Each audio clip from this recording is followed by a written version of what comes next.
कारच्या बोनेटवर भाजपचा झेंडा लावल्याबद्दल तर फिरत्या रिक्षातून ध्वनिक्षेपकाद्वारे काँग्रेस व बसपाचा प्रचार करणाऱ्या तिघा चालकांविरुद्ध पोलिसात गुन्हे दाखल झाले आहेत। चंडक पॉलिटेक्निक कॉलेज भैया चौक आणि जगदंबा चौकात शनिवारी हे प्रकार पोलिसांच्या निदर्शनास आले। महेश मधुकर पाटील राहणार वरळेगाव तालुका दक्षिण सोलापूर, रमेश सिरसाट राहणार सोलापूर, रियोजुद्दीन मनोउद्दीन आबादी राजे राहणार उत्तर सदर बाजार लष्कर कोल्हापूर अशी गुन्हा नोंदवलेल्या तिघा चालकांची नावे आहेत।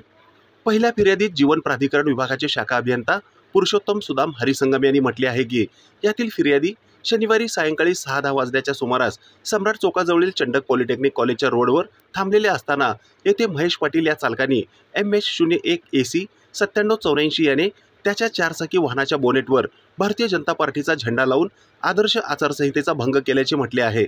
या प्रकरणी सहाय्यक फौजदार ओहळत हे तपास करीत आहेत। दुसऱ्या फिर्यादीत सदर बाजार पोलीस ठाण्याचे पोलीस अधिकारी भैया चौकात कर्तव्य बजावत होते।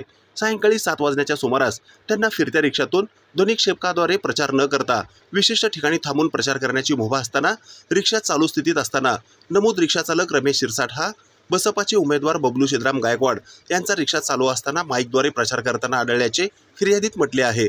या प्रकरणी सदर बाजार पोलीस ठाण्यात गुन्हा नोंदला असून तपास हवालदार गायकवाड हे करीत आहेत।